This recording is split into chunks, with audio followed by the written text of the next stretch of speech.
টাইমিটৰ দৰ্শকসকলক স্বাগতম জনাইছো আৰু এই মুহূৰ্তৰ এটা ডাঙৰ খবৰ আমি দৰ্শকক দিছো আয়কৰ বিভাগে অভিযান চলাইছে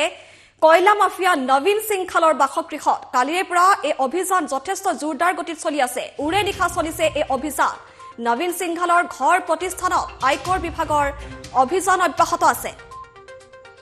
আয়কৰ বিভাগৰ হেনচকু পৰিছে এবাৰ নবীন সিংখালৰ ওপৰত বহু কোটি অবৈধ সম্পত্তিৰ বিশাল সাম্ৰাজ্য গঢ়ি তুলিছে এগৰাকী নবীন সিংখালে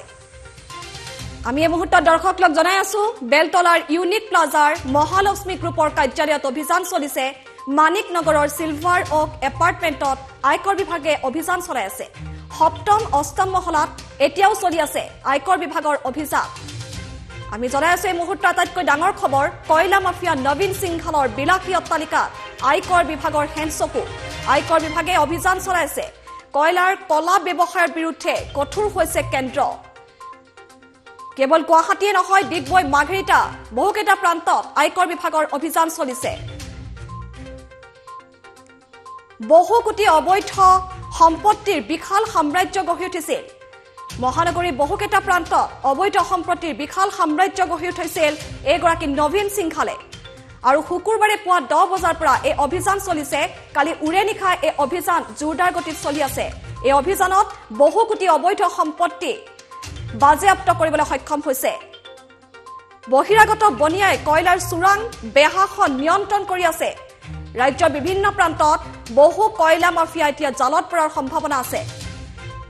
আমি দৰ্শকক জনাই আছো কেৱল গুৱাহাটীয়ে নহয় ডিগবৈ মাঘেৰিটা বহুকেইটা প্ৰান্তত আয়কৰ বিভাগে অভিযান চলাইছে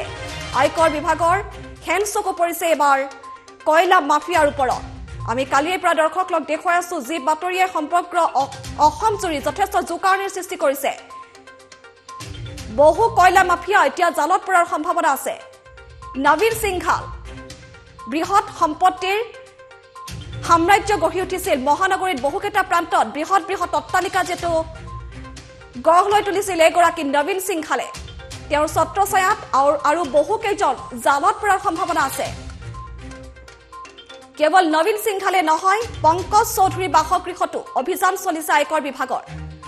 আমি জনাই আছো এই মুহূৰ্তৰ আটাইতকৈ ডাঙৰ খবৰ বিলাসী বাহন এইদৰে ক্ৰয় কৰিছিল ইখনৰ পিছত সিখনকৈ বহু মাটি ক্ৰয় কৰিছিল বহু অট্টালিকা এইদৰে গঢ়ি তুলিছিল মহানগৰীত আৰু ইতিমধ্যে আমি দৰ্শকক জনাই আছো আয়কৰ বিভাগৰ অভিযান আয়কৰ বিভাগৰ হেনচকু পৰিছে এবাৰ এইগৰাকী কয়লা মাফিয়া নবীন সিংখালৰ ওপৰত কেৱল নবীন সিংখালে নহয় আৰু বহু কেইজন কয়লা মাফিয়া এতিয়া আয়কৰ বিভাগৰ চকুত আছে নবীন সিংখালৰ পিছত আৰু বহু কেইজন কয়লা মাফিয়া হাঙুৰ খাব পাৰে আমি এই মুহূৰ্তত দৰ্শকক জনাই আছো আয়কৰ বিভাগে অভিযান চলাই আছে নবীন সিংখালৰ ঘৰ আৰু প্ৰতিষ্ঠানত হেউটিয়া খবৰ আমি দৰ্শকক দি আছো ইতিমধ্যে আয়কৰ বিভাগে তেওঁৰ বাসগৃহৰ পৰা সিংখালক ইতিমধ্যে হুটপুছৰ বাবে লৈ গৈছে শেহতীয়া খবৰ আহিছে আমাৰ হাতত বাসগৃহৰ পৰা সিংখালক ইতিমধ্যে লৈ যোৱা হৈছে আয়কৰ বিভাগে হুটপুছ অব্যাহত ৰাখিছে বহু ন তথ্য পোহৰে অহাৰ সম্ভাৱনা আছে এই মুহূৰ্তত দৰ্শকক জনাই আছো বেলতলাৰ ইউনিক প্লাজাত মহালক্ষ্মী গ্ৰুপৰ কাৰ্যালয়ত অভিযান চলিছে লগতে মানিক নগৰৰ সিলভাৰ ওক এপাৰ্টমেণ্টত আয়কৰ বিভাগৰ অভিযান বহু কোটি অবৈধ সম্পত্তিৰ বিশাল সাম্ৰাজ্য গঢ়ি তুলিছিল এগৰাকী নবীন সিংখালে কেৱল নবীন সিংখালে নহয় বহু কেইজন আচলতে কয়লা মাফিয়া জালত পৰাৰ সম্ভাৱনা আছে আয়কৰ বিভাগৰ হেনচকু পৰিছে এতিয়া কয়লা মাফিয়াৰ ওপৰত কয়লাৰ এখন বৃহৎ সাম্ৰাজ্য গঢ়ি উঠিছিল কেৱল মহানগৰীয়ে নহয় ৰাজ্যৰ বহুকেইটা প্ৰান্তত এখন চালানত 6খনকৈ কয়লা ভৰ্তি ট্ৰাক পাৰ কৰাৰো এক অভিযোগ আছে আৰু প্ৰতিটো দিশ আচলতে তন্নকৈ চাইছে অভিযানকাৰী দলটোৱে বহু তথ্য পোহৰে অহাৰ সম্ভাৱনা আছে ইতিমধ্যে আমি দৰ্শকক জনাইছো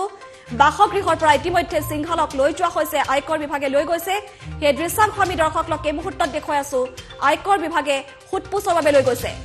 বহু তথ্য পোহৰে অহাৰ সম্ভাৱনা আছে বহু ৰৌবৰালি জালত পৰাৰ সম্ভাৱনা আছে যেটো কয়লাৰ এখন বৃহৎ সাম্ৰাজ্য গঢ় লৈ উঠিছে সমগ্ৰ অসমত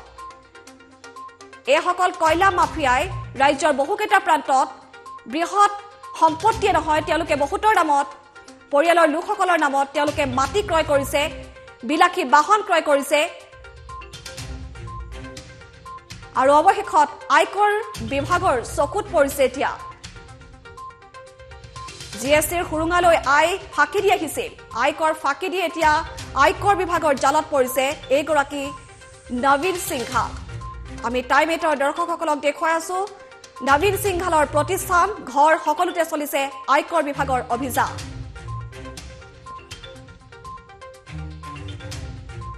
কেৱল গুৱাহাটীয়ে নহয় ডিগবৈ মাৰ্ঘেৰিটা বহুকেইটা প্ৰান্তত আয়কৰ বিভাগৰ অভিযান চলি আছে এতিয়া অব্যাহত আছে এই অভিযান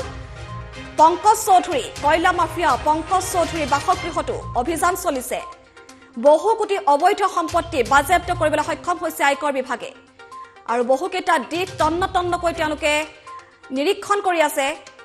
আমি ইতিমধ্যে দৰ্শকক জনাইছো কেৱল নবীন সিংঘালে নহয় বহুকেইজন কয়লা মাফিয়া এতিয়া আয়কৰ বিভাগৰ চকুত আছে আৰু শেহতীয়া খবৰ আহিছে বাসগৃহৰ পৰা সিংঘালক এই মুহূৰ্তত লৈ যোৱা হৈছে আয়কৰ বিভাগে ইতিমধ্যে তেওঁলোকৰ কাৰ্যালয়লৈ লৈ গৈছে সুতপোছ অব্যাহত ৰাখিব আৰু বহুত তথ্য পোহৰলৈ অহাৰ সম্ভাৱনা আছে বেলতলাৰ ইউনিক প্লাজাৰ মহালক্ষ্মী গ্ৰুপৰ কাৰ্যালয়ত অভিযান চলি আছে কালি উৰে নিশা চলিছে এই অভিযান শুকুৰবাৰে পুৱা 10 বজাৰ পৰা এই অভিযান চলি আছে মানিকনগৰৰ সিলভাৰ ওক এপাৰ্টমেণ্টত আয়কৰ বিভাগে অভিযান চলাই আছে বহু কোটি অবৈধ সম্পত্তি বাজেয়াপ্ত কৰিছে শেহতীয়া তথ্য আহিছে আমাৰ হাতত তেওঁক বাসগৃহৰ পৰা এইদৰে লৈ যোৱা হৈছে আয়কৰ বিভাগৰ কাৰ্যালয়লৈ সুতপোছ অব্যাহত ৰাখিব আৰু অনাগত সময়ত আৰু বহু তথ্য পোহৰলৈ অহাৰ সম্ভাৱনা আছে আৰু এই মুহূৰ্তত আমি পোনপটীয়া সম্প্ৰচাৰ যাব বিচাৰিম স্মিতা আছে আমাৰ লগত স্মিতা আপোনাৰ কাষলৈ আহিছো নবীন সিংঘালক এই মুহূৰ্তত লৈ যোৱা হৈছে হয় মই বৰ্তমান উপস্থিত আছো আৰু নবীন নগৰত আৰু নবীন সিংঘালৰ ঘৰত 30 ঘণ্টাতকৈ অধিক সময় যি ধৰণে আয়কৰ বিভাগৰ এটা দলে অভিযান চলাইছিল আৰু সেই অভিযানত অধিক পৰিমাণৰ নথিপত্ৰ জব্দ হৈছে যিসমূহ নথিপত্ৰত এটাই কথা স্পষ্ট হৈছে যি ধৰণে তেওঁ সম্পত্তিৰ পাহাৰ গঢ়ি তুলিছিল সেই সম্পত্তিৰ পাহাৰৰ গঢ়ি তোলাৰ পিছতো তেওঁ কিন্তু জিএছটি অথবা কৰ দিয়া নাছিল আৰু সঠিকমতে জিএছটি নিদিয়াৰ বাবে আয়কৰ বিভাগে তেওঁৰ কাৰ্যালয় আৰু লগতে ঘৰত অভিযান চলাইছে আৰু এইটো বাসগৃহ মই দেখুৱাইছো সিলভাৰ ওক এপাৰ্টমেণ্টত বৰ্তমান সময়তো এটা দল এতিয়াও আছে কিন্তু কিছু সময় পূৰ্বে নবীন সিংঘাল আৰু এটা আয়কৰ বিভাগৰ দল ইয়াৰ পৰা ওলাই গৈছে আৰু বৰ্তমান সময়ত হয়তো তেওঁৰ পুনৰ কাৰ্যালয়লৈকে লৈ যোৱা হ'ব আৰু তাতো অভিযান চলাব গতিকে কালিৰ পৰা যি ধৰণে কয়লা মাফিয়াৰ বিৰুদ্ধে আয়কৰ বিভাগে সষ্টম হৈছে তেওঁলোকে বিভিন্ন ঠাইত অভিযান চলাই আছে আৰু ঠিক তেনেধৰণে গুৱাহাটী মহানগৰীৰ দুটাকৈ প্ৰতিষ্ঠানত অভিযান চলাইছিল নবীন সিংঘালৰ বাসগৃহটো কৰিছিলে আয়কৰ বিভাগৰ অভিযান আৰু তাৰ লগতে বেলতলাৰ ইউনিক প্লাজাৰ মহালক্ষ্মী গ্ৰুপৰ কাৰ্যালয়তো অভিযান চলিছিলে কালি পুৱাৰ পৰা এই অভিযান আৰম্ভ হৈছিল ৰাতিপুৱা প্ৰায় 8:30 বজাৰ পৰা অভিযান আৰম্ভ হৈছিল আৰু কয়লা মাফিয়া নবীন সিংঘালৰ বিলাসী যি জীৱন যাপন কৰে তেওঁ বিলাসী অট্টালিকা আৰু তাৰ লগতে তেওঁৰ বিলাসী বাহন এই দুখনকৈ তেওঁৰ বিলাসী বাহন আৰু ভিতৰতো বহু কেইখন তেওঁৰ বিলাসী বাহন আছে কেনেধৰণে ইমান সম্পত্তিৰ অধিকাৰী হৈছিল আৰু তাৰ পিছতো কৰ নিদিয়াকৈ কেনেধৰণে আছিল তাকে লৈ এতিয়া প্ৰশ্ন উত্থাপিত হৈছে আৰু যিহেতু কোৱা হৈছে যে এনেধৰণৰ বহু কয়লা মাফিয়া বৰ্তমান সময়ত আছে তেওঁলোকে যি ধৰণে পাহাৰৰ যি সম্পত্তিৰ পাহাৰ গঢ়ি তুলিছে কিন্তু তাৰ পিছতো চৰকাৰক ফাঁকি দিছে কৰ বিভাগক ফাঁকি দিছে আৰু তাৰ বাবে এনেধৰণে অভিযান চলোৱা দেখিবলৈ পোৱা গৈছে আৰু গুৱাহাটী মহানগৰীতো এইগৰাকী নবীন সিংঘালৰ বিৰুদ্ধে অভিযান চলিছে আৰু ঠিক তেনেধৰণে ডিগবৈ আৰু মাৰ্ঘেৰিটাতো দুইগৰাকীকৈ কয়লা মাফিয়াৰ বিৰুদ্ধে অভিযান চলিছে তেওঁলোকে যি ধৰণে সম্পত্তি গঢ়িছে কিন্তু ঠিক তেনেধৰণে তেওঁলোকে কৰ দিয়া নাই আৰু যাৰ বাবে এতিয়া আয়কৰ বিভাগ সষ্টম হৈ পৰিছে আৰু যদি কোনো এনেধৰণৰ লোক আছে যিসকলে কৰ নিদিয়াকৈ ফাঁকি দি চলি আছে তেনে লোকসকলৰ বিৰুদ্ধে কিন্তু এতিয়া কৰ বিভাগ সষ্টম হৈ উঠিছে আৰু বিভিন্ন ঠাইত যিসকল লোক আছে তেওঁলোকৰ বিৰুদ্ধে এতিয়া অভিযান চলিব এয়া কেৱল নবীন সিংঘালে নহয় আৰু যিমান কেইগৰাকী ব্যক্তি আছে তেওঁলোকৰ বিৰুদ্ধে অভিযান চলাৰ সম্ভাৱনা আছে আৰু বৰ্তমান সময়তো কিন্তু বাসগৃহত এটা আৰক্ষীৰ দল আছে আৰু কৰ বিভাগৰ লোক আছে তেওঁলোক কিন্তু ভিতৰত আছে আৰু এটা দলে কিন্তু নবীন সিংঘালক লগত লৈ গৈছে সুতপোছৰ বাবে লৈ গৈছে নে তেওঁক আটক কৰা হ'ব এয়া কিন্তু বৰ্তমান সময়লৈকে নিশ্চিত হোৱা নাই গতিকে আজিৰ দিনটোতো তেওঁৰ যিসমূহ সম্পত্তি আছে সেই সম্পত্তিসমূহ ক'ত আছে আৰু কেনেধৰণে ৰাখিছে সকলো হিচাপ উলিয়াব কালি ৰাতিপুৱাৰ পৰাই যিটো অভিযান চলিছিল নিশাটো তেওঁৰ বাসগৃহত অভিযান চলিছিল আৰু তেওঁ যিহেতু দিল্লীত আছিল পৰহি তেওঁ দিল্লীত গৈছিল নিজৰ পত্নীৰ সৈতে আৰু আজি পুৱাৰ ভাগতে আহি উপস্থিত হৈছিল এই নবীন নগৰৰ মানিক নগৰৰ এই বাসগৃহটোত আহি উপস্থিত হৈছিল আৰু কিছু সময় পূৰ্বে ইয়াৰ পৰা আয়কৰ বিভাগৰ দল এটাই তেওঁক হয় স্মিতা এই মুহূৰ্তত আপোনাক আমি ধন্যবাদ জ্ঞাপন কৰিছো আপুনি প্ৰতিটো খবৰ ৰাখক আমালৈ প্ৰেৰণ কৰক আমি ইতিমধ্যে দৰ্শকসকলক সেই দৃশ্যাংশ দেখুৱাই আছো টাইম এটৰ দৰ্শকে দেখিবলৈ পাইছে বেলতলাৰ ইউনিক প্লাজাৰ মহালক্ষ্মী গ্ৰুপৰ কাৰ্যালয়ত যিদৰে অভিযান চলিছে সমান্তৰালকৈ মানিক নগৰৰ চিলভাৰ ওক এপাৰ্টমেণ্টত আয়কৰ বিভাগে এইদৰে অভিযান চলাই আছে কালিৰে পৰা এই অভিযান যথেষ্ট জোৰদাৰ গতিত চলি আছে উৰে নিশা চলিছে এই অভিযান শেহতীয়া খবৰ আমাক দিছে স্মিতাই যে তেওঁক বাসগৃহৰ পৰা ইতিমধ্যে লৈ যোৱা হৈছে আয়কৰ বিভাগে খুটপুচৰ বাবে নিছে নে তেওঁক আটক কৰা হৈছে সেয়া পৰৱৰ্তী সময়ত স্পষ্ট হ'ব কিন্তু বহু কোটি অবৈধ সম্পত্তি বাজেয়াপ্ত কৰা হৈছে বহু নথিপত্ৰ ইতিমধ্যে জব্দ কৰা হৈছে শেহতীয়া খবৰ আমি দৰ্শকক দি আছো এই মুহূৰ্তত টাইম এটৰ দৰ্শকক জনাই আছো নবীন সিংঘালে নহয় ৰাজ্যৰ বহু কেইজন কয়লা মাফিয়াই এইদৰে চৰকাৰক কৰ ফাঁকি দি আহিছে কৰ বিভাগক কৰ ফাঁকি দি আহিছে আৰু এখন বৃহৎ সাম্ৰাজ্য গঢ় লৈ উঠিছে এক বিলাসী জীৱন কটাই আহিছে এই সকল